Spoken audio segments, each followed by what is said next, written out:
Norway.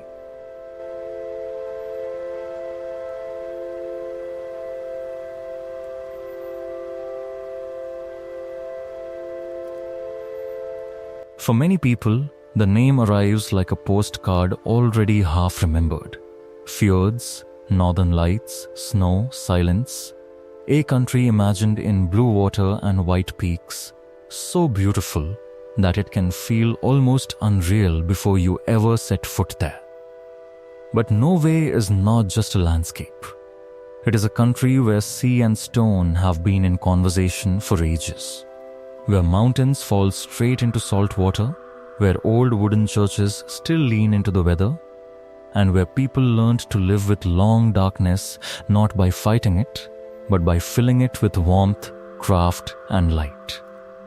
This is a land of deep inlets carved by ice over immense stretches of time.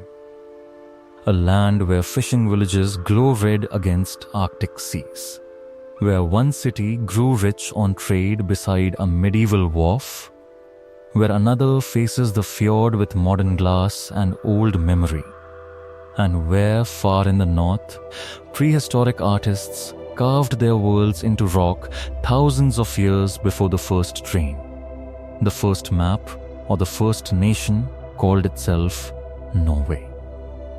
In this video, we are going to travel through the real Norway. Not only the Norway of postcards, but the Norway of history, weather, endurance, and astonishing scale. And before we begin the journey itself, there are a few things you should hear first, because they change the way you see the country. The first is this: Norway is not only beautiful, it is structurally dramatic. According to the official travel guide, the Norwegian coast holds more than 1,000 fjords, one of the highest concentrations anywhere in the world.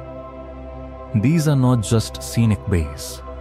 A fjord is a long, narrow inlet of the sea bordered by steep mountains or cliffs, shaped by massive glaciation over roughly 2.5 million years. In other words, some of the most famous views in Norway are not simply pretty accidents. They are geology performing at cathedral scale. The second is this: Norway is a country where natural grandeur and cultural memory are constantly layered together.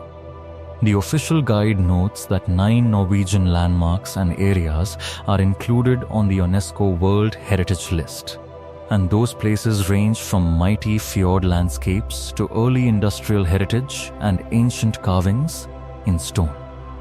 This matters because it means Norway is not just somewhere you look at. It is somewhere you read. The land is full of chapters.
And the third is this: Norway contains extremes that seem impossible to belong to one nation. In the far north and on Svalbard, winter can pull the sun completely away for nearly 3 months. In summer, above the Arctic Circle, light stretches through midnight. In one direction, you can sail into mild western fjords that remain nearly ice-free thanks to the Gulf Stream. In another, you can stand under an Arctic sky and watch green fire move above a frozen ridge. Norway is not one climate or one mood. It is many worlds stitched into one long kingdom of coast, mountain, and island. So if you are not in a hurry, stay with us. Let the clicks fall away. Let the postcard widen into something deeper. And let Norway tell you its story in its own clear, cold, luminous voice. If this journey meant something to you, take a moment to like the video, subscribe to the channel, and leave a comment below. Every response helps us keep telling stories that go deeper than the postcard. Let us begin in Oslo. Many capitals announce themselves with noise. Oslo does something quieter. It opens. This is a city where art, water, and forest stand unusually close together. The official city guide presents Oslo as a place for a city break filled with culture, food, events, and local life, and that balance is exactly what gives it its character. Oslo does not feel like a capital trying to overwhelm you. It feels like a capital that has learned how to breathe.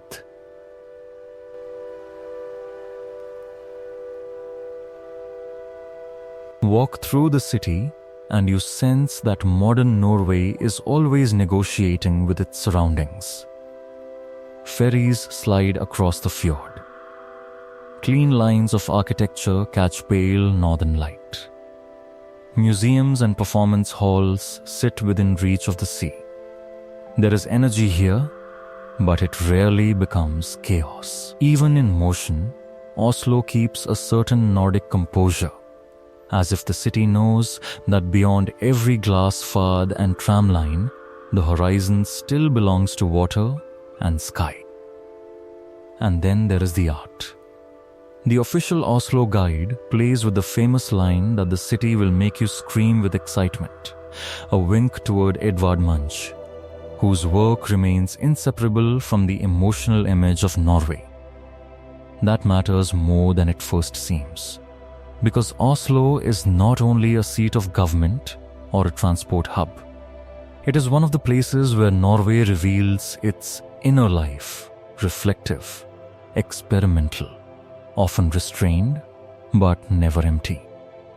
When evening falls over the harbor and the city lights begin to tremble across the water, Oslo does not feel like an endpoint. It feels like an opening chapter. A reminder that Norway's story is not trapped in the wilderness. It also lives in galleries, opera houses, ferries, cafes, and the small daily elegance of a city built beside a fjord. From Oslo, the journey turns west toward the city that once looked outward to the world and became rich by the simple fact of being a meeting place between sea routes, mountain routes, and human ambition. Bergen is not shy about its setting. The official tourism site says it plainly.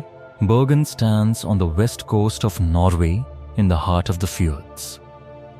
It calls the city both a UNESCO World Heritage City and a gateway to the fjords, and few descriptions could be more fitting. Bergen feels like a harbor city that grew from weather, trade, and stubbornness.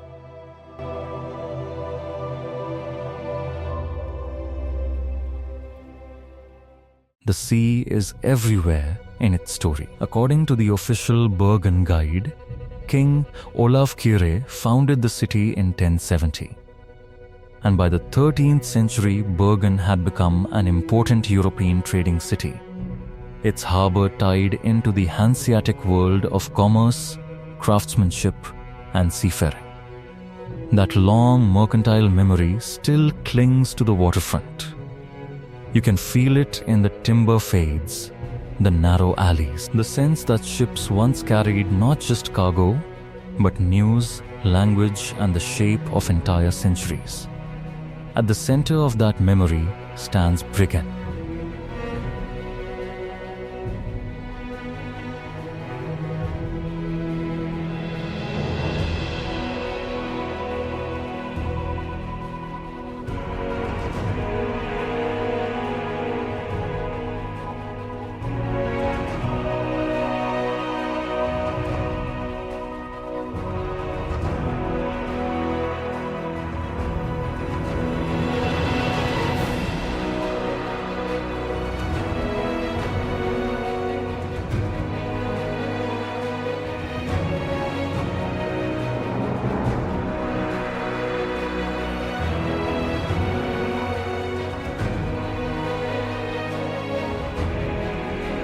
Today, it is one of Norway's most recognizable urban scenes. A row of historic wooden buildings facing the harbor in colored lines that seem almost too delicate to survive the centuries behind them. But Bryggen is more than picturesque timber. The Bergen Guide describes it as a reminder of the city's importance within the Hanseatic League, a preserved or carefully rebuilt fragment of the Middle Ages still alive on the waterfront. Walk through its back passages, and the modern city thins out. Floorboards creak. The angles narrow. Shadows collect between beams darkened by time. Bergen also carries another rhythm, cultural rather than commercial. The same official guide calls it a European city of culture and notes its musical and artistic heritage, from Edvard Grieg to one of the world's oldest symphony orchestras. So Bergen never feels fixed in the past. Its identity is layered. Medieval wharf, modern festival city, seafood capital, launch point into the fjords. All of it pressed together between rain, mountain and sea. And rain does matter here. It feels like a city painted in watercolors that refused to wash away. But beyond Bergen waits the landscape that has done more than anything else to define Norway in the global imagination. The fjords do not gently reveal themselves. They arrive with force.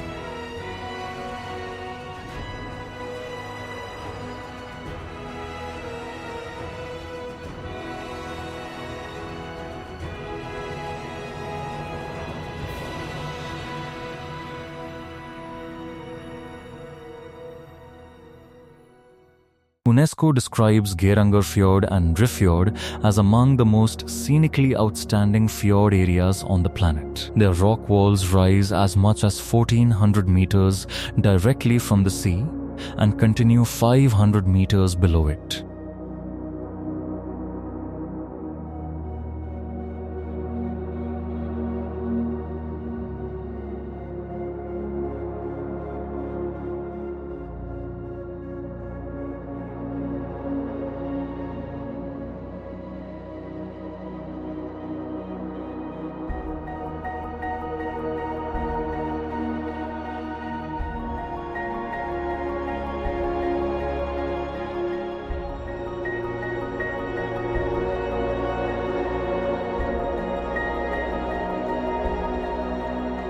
Waterfalls stream down their sides.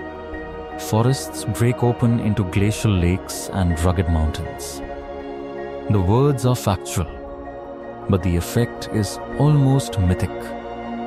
These are places where scale becomes emotional.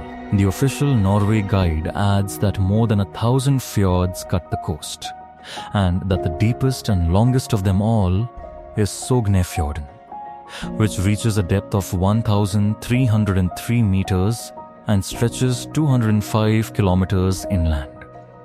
Facts like that are useful, but they still fail to explain the sensation of entering a fjord by boat. It feels less like traveling across water and more like moving inside a silence shaped by ice. The mountains do not sit beside you. They stand over you. And yet fjords are not empty wilderness. Villages cling to their edges. Old farms remain on ledges that seem impossible from a distance.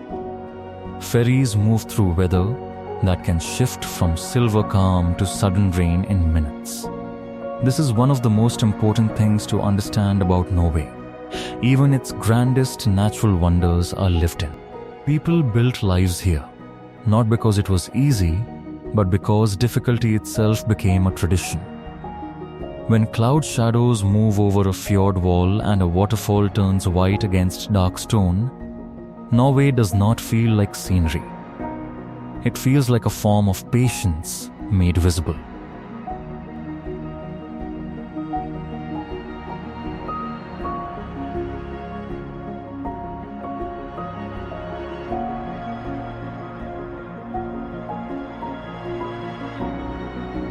From the west coast, the journey continues north, toward a place that seems designed to challenge every easy assumption about the Arctic.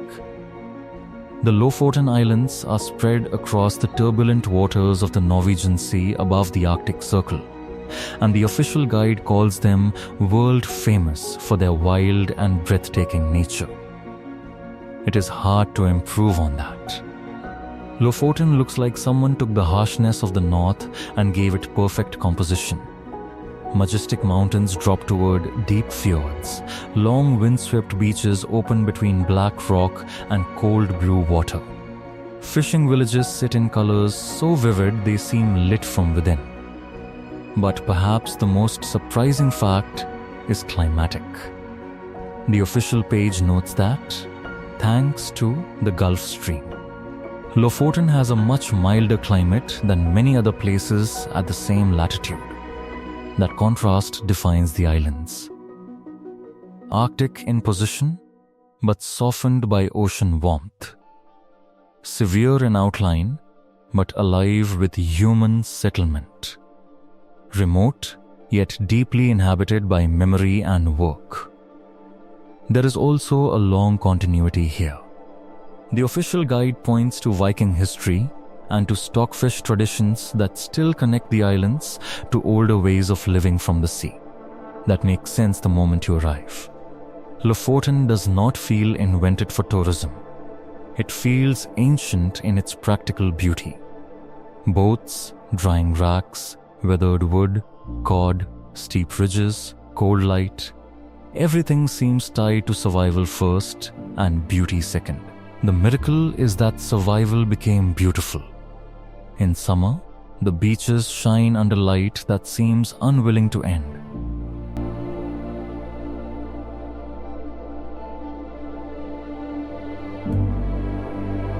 In winter, snow gathers in the folds of the mountains and the villages glow against the long dark. At any season, Lofoten feels less like a destination than an exposed edge of the world, where people somehow learned not only to remain, but to belong.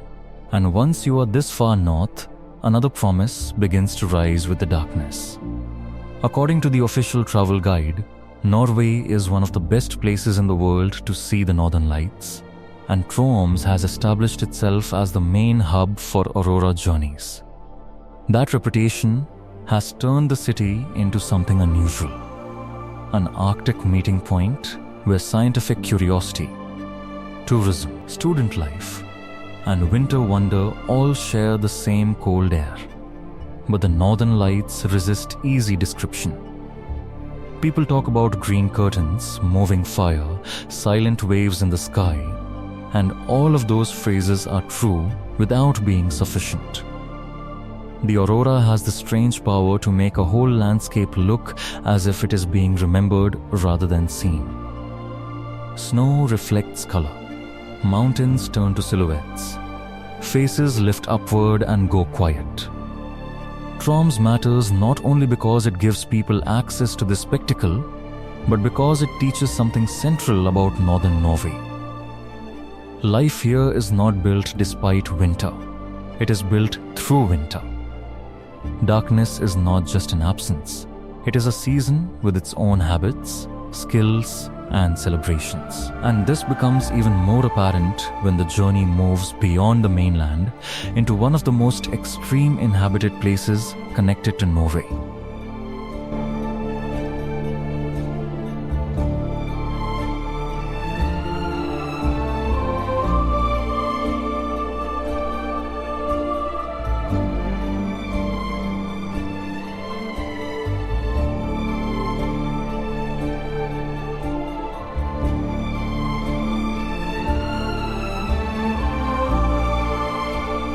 The official page on Svalbard says that arriving there during the polar night can feel like landing on another planet. It describes the season from 11 November to 30 January, almost 3 freezing months, when day and night merge into one.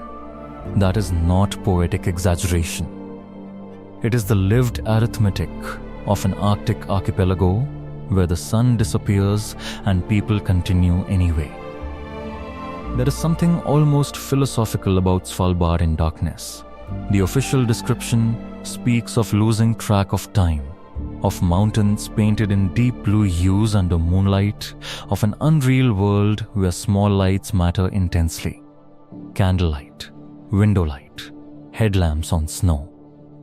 In places like this, human life becomes visibly fragile, but also visibly deliberate. Every warm room is an achievement. Every routine is a kind of answer to the cold. And yet Svalbard is not the whole north. The mainland holds its own older cultures, its own ways of reading the land.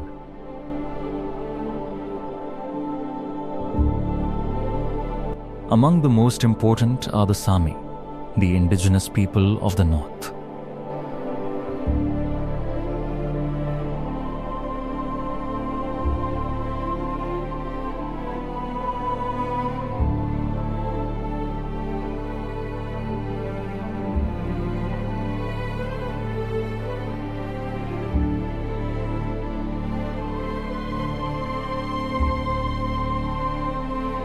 The official Norway guide invites travelers to discover Sami culture. And even in that brief invitation lies something essential. Northern Norway is not only dramatic space, it is homeland. Reindeer herding, language, storytelling, craft, and seasonal movement across northern landscapes all belong to a cultural world older than the nation-state that now surrounds it. This matters because travel can too easily turn the Arctic into abstraction, pure scenery, pure wilderness, pure empty north. But it is not empty. It has names, memories, and inherited knowledge. The snow has been read here for generations. The movement of animals has been followed not for curiosity, but for life. To understand Norway honestly, you have to understand that some of its deepest wisdom comes from people who learned to live with the land without pretending to own its modes. And there is another northern site that carries human memory even farther back. At Alta, the museum describes Northern Europe's largest concentration of rock art made by hunter-gatherers. These carvings and paintings were created from 7,000 to 2,000 years ago, and the museum notes that the site was inscribed on UNESCO's World Heritage List in 1985 as the only prehistoric monument in Norway. Think about the sweep of that. Long before modern borders, long before medieval kingdoms, long before harbors and stave churches and rail lines, people were already recording animals, boats, rituals, and the shape of their world on stone in the far north. The figures include reindeer, elk, bears, fish, birds, boats, tools, people in movement, scenes of hunting and ritual.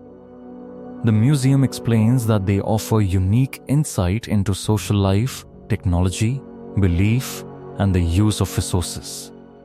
In other words, Alta is not just archaeology. It is a human voice transmitted through rock across millennia.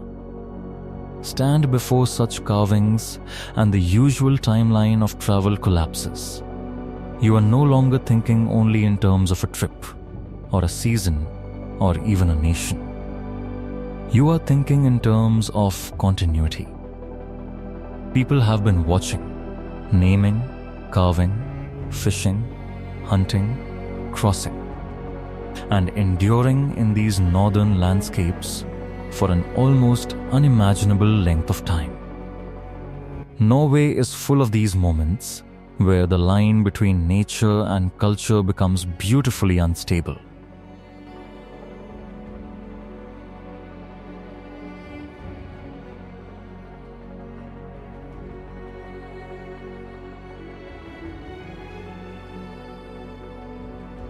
Trees become church walls, mountains become harbors, glacial force becomes national image, weather becomes architecture, light becomes an event worth traveling across the world to see. And perhaps that is why the country lingers so strongly in the mind, not because it is only dramatic, but because it is coherent.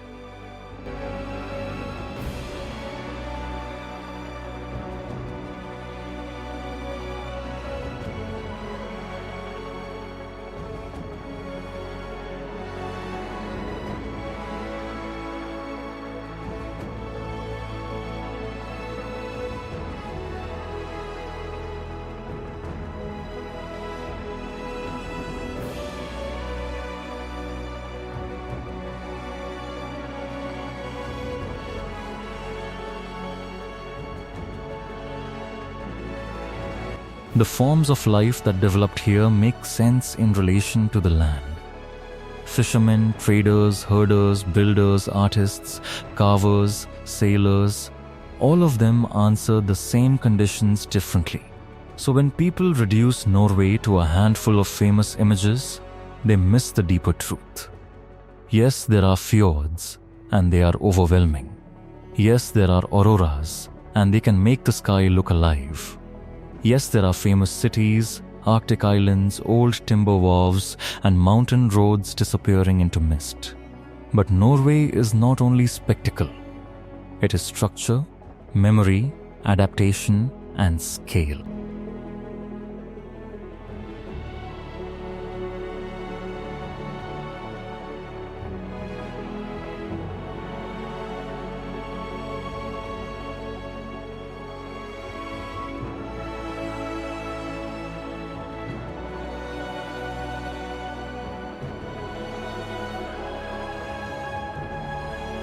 It is Oslo opening quietly beside the fjord. It is Bergen standing in rain with the old Hanseatic wharf at its edge. It is Geirangerfjord and Rifjord showing what ice can do when given time beyond human measure. It is Lofoten balancing sharp mountains above cold beaches in a climate made kinder than latitude should allow. It is Troms under the aurora. It is Svalbard through months of polar night. It is Sami culture holding northern knowledge in language, craft, and movement. It is Alta carrying the oldest carved stories in the country. It is Ernst keeping medieval wood alive above the water. And through all of it runs one unmistakable feeling. Norway never seems careless with beauty. The country wears beauty the way some places wear history, as something deep, accumulated, and inseparable from daily life. Perhaps that is the real wonder of Norway. Not simply that it looks extraordinary, but that so much of what it is, its settlements, its architecture, its traditions, its routes, its silences, was shaped in direct conversation with the land itself. Some countries impress you. Norway recalibrates you. After enough time here, you begin to notice different things. How small villages can hold enormous dignity. How darkness can sharpen gratitude for light. How wood, stone, and water can carry memory as effectively as monuments.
How a coastline cut by more than 1,000 fjords can make distance feel intimate and vast at once. By the end of the journey, Norway does not feel like a collection of attractions.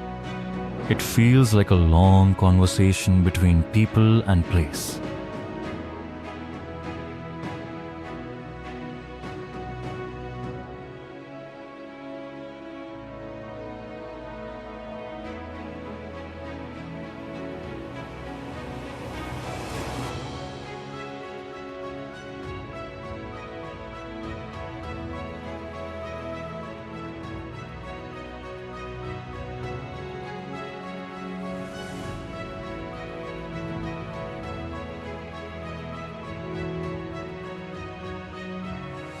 still unfolding in harbors, on ferry decks, under winter skies, and in the carved beams of old churches.